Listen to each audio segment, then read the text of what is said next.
Tenth के mathematics का वृत्तों से संबंधित क्षेत्रफल area related to circle part 13 exercise हो गया 12.2 का 10वां हिसाब। हिसाब है एक छतरी में 8 ताने हैं। तू लोग छतरी देखा है? छतरी को बोला जाता है अम्ब्रेला, छाता। तो इसमें लिखा है एक छतरी में 8 ताने हैं। तो देखो ये तना हुआ छत्ता है।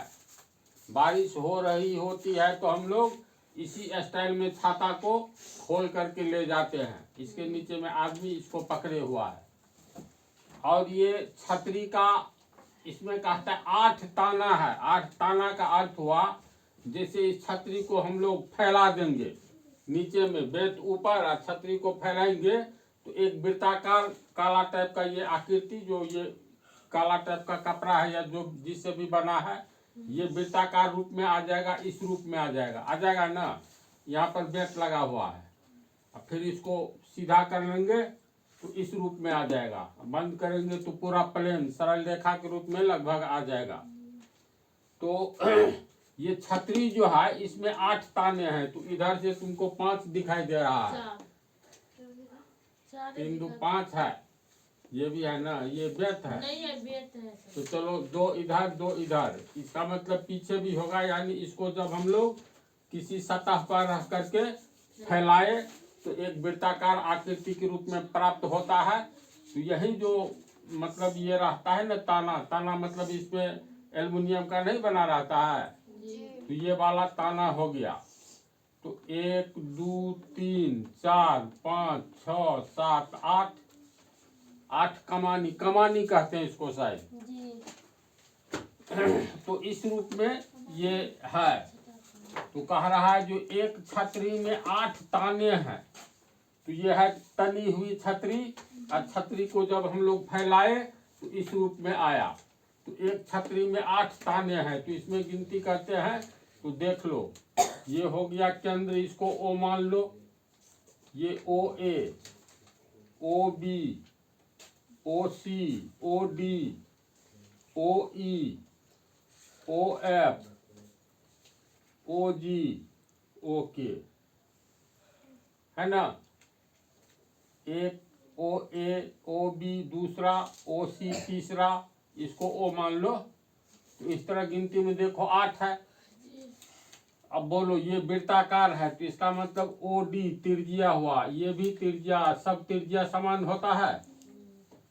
तो सब त्रिज्या की लंबाई r दिया हुआ है, कितना है 45। हाँ, 8 ताने हैं जो बराबर दूरी पर लगा हुआ है, यानी यहाँ से जितना दूर पर है सब जगह एक दूसरे के बीच में दूरी समान है।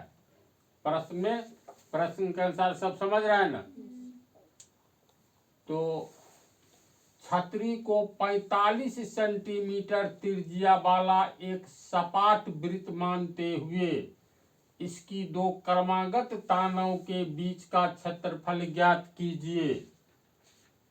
इसमें कह रहा है छतरी को 45 सेंटीमीटर त्रिज्या वाला, यानी ये छतरी जो है तो ये 45 सेंटीमीटर त्रिज्या वाला ये मानते हुए 2 क्रमागत तानों के बीच का क्षेत्रफल ज्ञात कीजिए।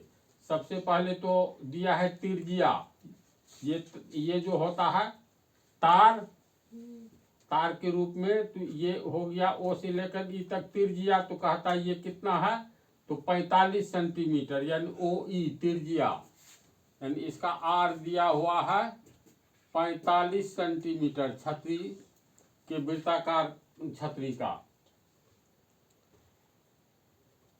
45 सेंटीमीटर त्रिज्या वाला एक सपाट वृत्त, यानी सीधा वृत्त मानते हुए इसकी 2 क्रमागत तानों के बीच का क्षेत्रफल, यानी 2 क्रमागत तानों के बीच का क्षेत्रफल। क्रमागत का मतलब होता है क्रम से। जैसे अगर हम यहाँ से गिनती शुरू करें, पहला तार तो ये दूसरा तार, ये तीसरा, चौथा, पांचवा, ऐसे नहीं जो पहला दूसरा तीसरा ऐसे नहीं। क्रम का अर्थ ये हुआ। तो क्रम से अगर हम लोग दो क्रमागत तानों के बीच, ये पहला ताना, दूसरा ताना, तीसरा, चौथा, ऐसे करके दो क्रमागत, अगर इसको लेते हैं तो इधर वाला लेंगे या इसको लेते हैं तो इधर वाला लेंगे, तो ये पहला त्रिज्या खंड बन रहा है जी। फिर इसके बाद ये वाला लेंगे, ये दूसरा त्रिज्या खंड बना, ये तीसरा, कहीं से गिनती शुरू करो तो क्रम से, तो दो क्रमागत ताना, तो मान लो ये ताना हम लोग लिए ओ ए और ओ बी, ये लिए, तो चलो इसको रंग देते हैं। दो क्रमागत तानों के बीच का क्षेत्रफल, तो पहला ताना ये, दूसरा ये, तो इसके बीच का क्षेत्रफल, तो ये त्रिज्या खंड हो गया। इसका मतलब इस त्रिज्या खंड का क्षेत्रफल निकाल लेंगे तो हम लोग को एक का जो होगा सब बराबर दूरी पर है, इसका मान लो 10 वर्ग मीटर होगा तो इसका भी 10 वर्ग मीटर, प्रत्येक का 10 वर्ग मीटर होगा। तो इसका अर्थ है हम लोग त्रिज्या खंड का क्षेत्रफल निकाल लेंगे, तो इसका अर्थ ही हो गया दो क्रमागत तानों के बीच का क्षेत्रफल जो हम रंग करके दिखा रहे हैं। तो ये त्रिज्या खंड हुआ, तो अब निकालेंगे त्रिज्या खंड ओ ए बी का क्षेत्रफल।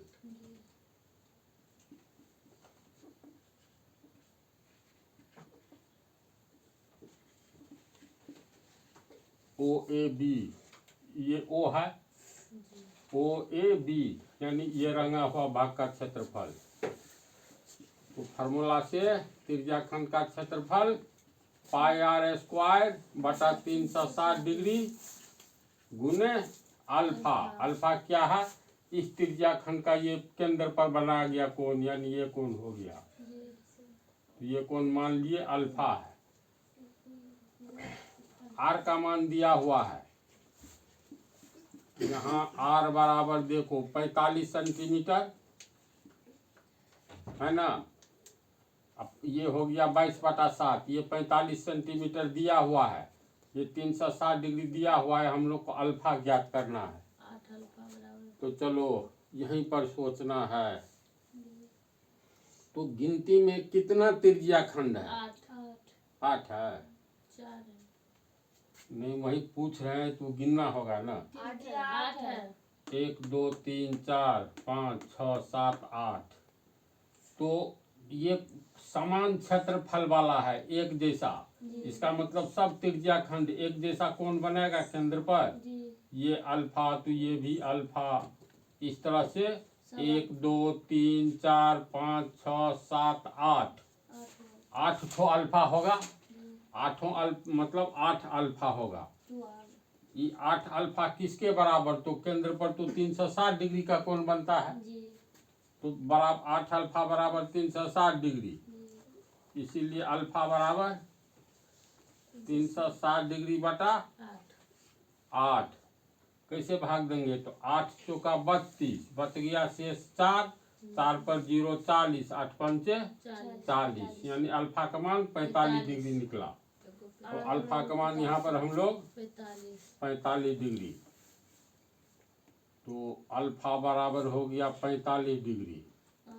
अब मान भर दो, पाई का अर्थ हुआ 22/7, आर का मान कितना 45 सेंटीमीटर, तो आर स्क्वायर तो 45 सेंटीमीटर स्क्वायर, यानी 45 सेंटीमीटर गुने 45 सेंटीमीटर, आर स्क्वायर हो गया गुने अल्फा। अल्फा कितना निकला 45 डिग्री, नीचे में 360 छूट रहा है, 360 डिग्री। अब देखो 45 को कितना से गुना करेंगे, 360 होगा। मान लो नहीं फुराता है तो 5 से कटेगा, ये अंत में 5 है और 0 वाला भी 5 से कट जाता है, तो चलो एक बार 5 से काटेंगे, 9 पंचे 45, इसको 5 से काटेंगे तो 5 7 35, शेष बचा 1, यहाँ पर होगा 2। अब आराम से कट रहा है, डिग्री है, डिग्री डिग्री कट करके प्योर संख्या, नीचे में डिग्री नहीं लिखेंगे, इस बात को अच्छी तरह याद रखना है। 9 8 72, अब तो सीधे कट गया, 9 1 9 9 8 72। अब नीचे में 8 है, ऊपर में नहीं कटने वाली संख्या है, तो अंत में वो यहाँ 22 है ना, तो 4 दूनी 8, ये 11 दूनी 22, अब नहीं है, नहीं ना है, तो अब ये फाइनल रिजल्ट है, तो चलो इसको मिटाते हैं, यहाँ से ऊपर की ओर देखो,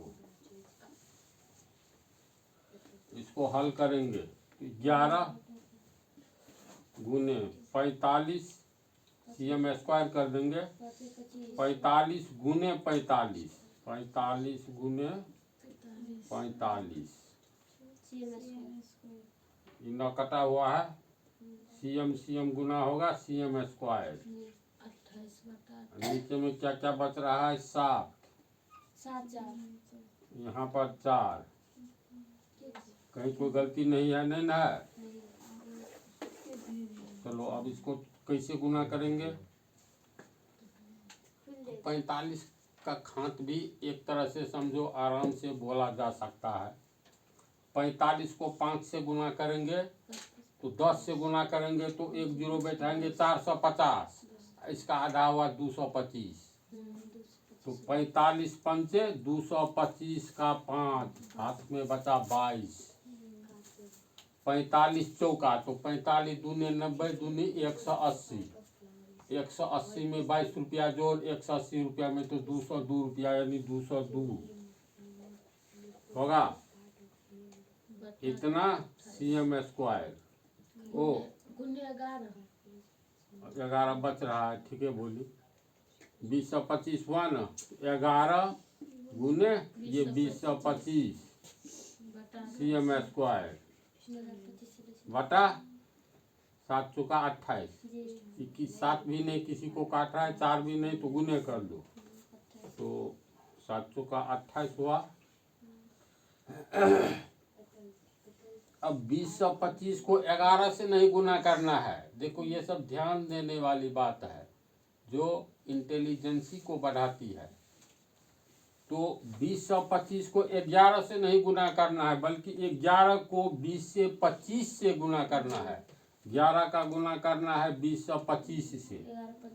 11 पचे 55 का 5, हाथ में बचा 5, ये भी याद रखना है।